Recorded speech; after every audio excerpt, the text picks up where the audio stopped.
যে বিশ্বাস করে যে আমাদের একজন স্রষ্টা আছেন আল্লাহ রাব্বুল আলামিন এবং তিনি প্রথম সৃষ্টি করেছেন আদম আলাইহিস সালামকে, তাকে নাম জ্ঞান শিক্ষা দিয়েছেন, তার পাজর থেকে হাওয়া আলাইহিস সালামকে সৃষ্টি করেছেন, জান্নাতে রেখেছেন, পরীক্ষা নিয়েছেন, শয়তান প্রলুব্ধ করেছে, তাই না? তারপর আমরা দুনিয়াতে চলে এসেছি, আমরা এসেছি জান্নাত থেকে পৃথিবীতে, এবং আমাদের পিতা আদি পিতা আদম আলাইহিস সালাম এই কনসেপ্ট যে বিশ্বাস করে তার কি বিবর্তনের প্রয়োজন আছে? আর যেহেতু ওরা এই কনসেপ্টে বিশ্বাস করে না, এই কারণে একটা সৃষ্টি তত্ত্ব দেওয়ার খাতিরে এইসব মতবাদ দিয়ে দিয়েছে। মতবাদ দেয় দেখ, মত প্রকাশ করে করুক, সেটা বুঝলাম, স্বাধীনতা আছে, কিন্তু জোর করে চাপিয়ে দিতে হবে কেন? যারা অমুসলিম সমাজ বা যারা নাস্তিক, যারা পশ্চিমা সভ্যতার সংস্কৃতির ধারক বাহক, তারা এগুলো বিশ্বাস করে করুক। একজন মুসলিম তো করে না, করে? মুসলিম সমাজের মানুষ কি করে? তাহলে মুসলিম সমাজের মানুষকে এগুলো পড়াতে হবে কেন? এই জায়গাটাই তো সমস্যা। আমরা কি চাপিয়ে দিচ্ছি কোনো কিছু? যে আপনারা ঘাট ধরে ইসলাম কবুল করো, এরকম কথা কেউ বলে? আমরা কি করি? আমরা কোরআন সুন্নাহ থেকে সত্যটা স্পষ্ট করি। যার ইচ্ছা হয় সে ইসলাম কবুল করবে, যার ইচ্ছা হয় সে করবে না। লাকুম দীনুকুম ওয়ালিয়া দিন, তোমার দিন তোমার জন্য, আমাদের দিন আমার জন্য। তোমরা যদি কোরআন সুন্নাহ মেনে নাও, আত্মসমর্পণ করো, ইনশাআল্লাহ তোমরা জান্নাতে যাবে, ইনশাআল্লাহ তোমরা আমাদের ভাই হয়ে যাবে। যদি না করো, তোমাদের কবর তোমাদের, তোমাদের তোমাদের পরকাল তোমাদের, এগুলোর সাথে আমাদের কোনো সম্পর্ক আছে? তো জোর করে মুসলিমরা কখনো চাপিয়ে দেয় না, কিন্তু মুসলিমদের উপরে এখন জোর করে এগুলো চাপিয়ে দেওয়া হচ্ছে। এগুলোতে বিশ্বাস করলে কিন্তু ঈমান থাকবে না। থাকবে? কেউ যদি বিশ্বাস করে আল্লাহ মানুষ থেকে মানুষ সৃষ্টি করেন নাই, অন্য কোনো প্রাণী থেকে করেছেন, তাহলে ঈমান থাকবে? কোরআনের শত শত আয়াত আছে, ওয়াল্লামা আদামাল আসমাআ কুল্লাহা, আমি আদমকে সমস্ত নাম শিক্ষা দিয়েছি। ওয়াইজ ক্বালা রাব্বুকা লিল মালায়েকা ইন্নী জাঈলুন ফিল আরদি খলিফা, আমি স্মরণ করো হে নবী সে সময়ের কথা, আমি ফেরেশতাদেরকে বললাম যে আমি পৃথিবীতে আমার খলিফা পাঠাবো। আমরা হচ্ছে এই দুনিয়া আল্লাহর খলিফা, সুবহানাল্লাহ। আমরা হচ্ছে এই দুনিয়াতে কার খলিফা? আল্লাহর খলিফা। আমরা এই দুনিয়ার অধিবাসী নই, আমরা জান্নাত থেকে এখানে এসেছি। আমরা জান্নাতে ছিলাম, কেন চলে আসলাম? শয়তান ওই যে আমাদেরকে প্রলুব্ধ করেছিল। সূরা তাহা পড়বেন, আল্লাহ পাক ওখানে বলেছেন, শয়তান গিয়ে আদম আলাইহিস সালামকে বলছিল, ইয়া আদম, হে আদম, আল আদুল্লুকা, আমি কি তোমাকে বলে দিব, জানাবো কি, আলা শাজারাতিল খুলদি ওয়া মুলকিন লা ইয়াবলা, এমন গাছের কথা বলবো যার কাছে গেলে বা যার ফল খেলে তুমি রাজত্ব পাবে, চিরস্থায়ী রাজত্ব পাবে এবং কোনোদিন মরবে না। এই দুটো টোপ দিয়েছে, রাজত্ব পাবে, অমরত্ব পাবে। এক পর্যায়ে ওয়াসওয়াসা দিতে দিতে দিতে দিতে একদিন আমাদের পিতা সেখানে চলে গেলেন। ফাকালা মিনহা, সেখান থেকে তারা দুজন খেয়ে ফেললো। কোথা থেকে খেলো? ওই গাছের কাছ থেকে তারা খেয়ে ফেললো। ফাবাদাত লাহুমা সাওআতুহুমা, এবং তাদের গায়ের যে জামা ছিল, জান্নাতের পোশাক, এটা থাপাস করে খুলে পড়ে গেল।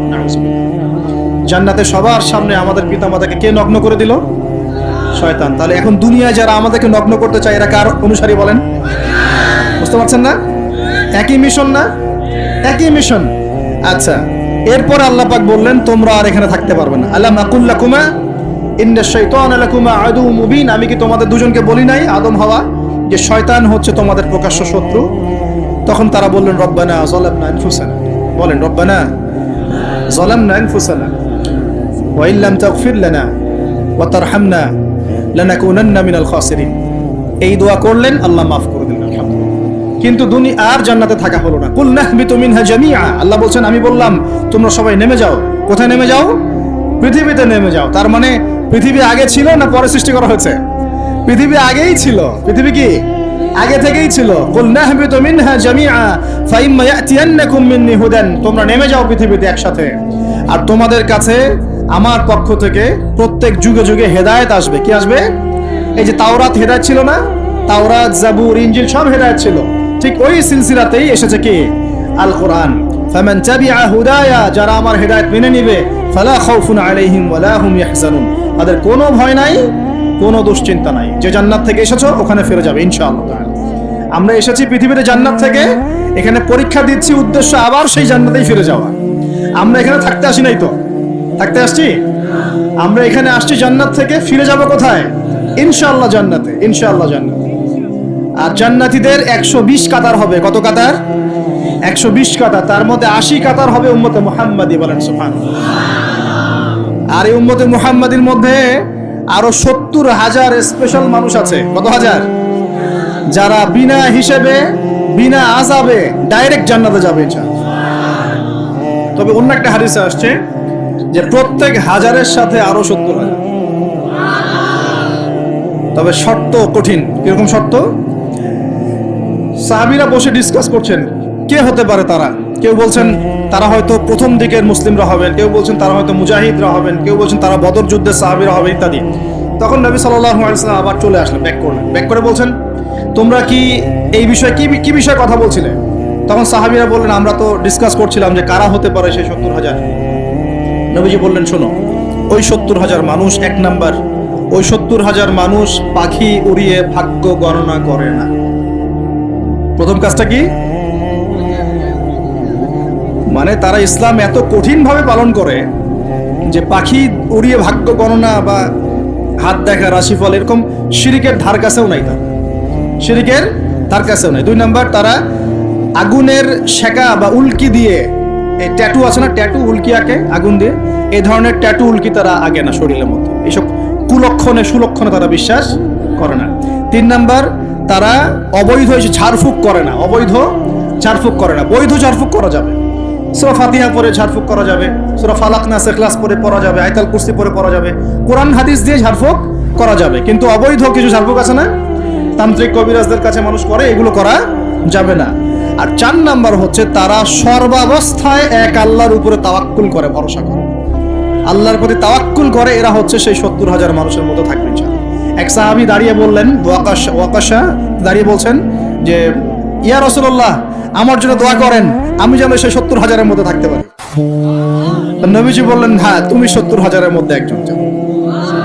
এরপর আরো 2জন সাহাবী দাঁড়িয়ে গেলেন, আমার জন্য দোয়া করেন। নবীজি বললেন না, ওয়াকাশা অগ্রগামী হয়েছে। এভাবে সবার জন্য দোয়া করতে থাকলে দরজা কি হতো? বন্ধ হয়ে যেত। তো এই দরজা খোলা আছে। এই যুগের মানুষও হতে পারে না?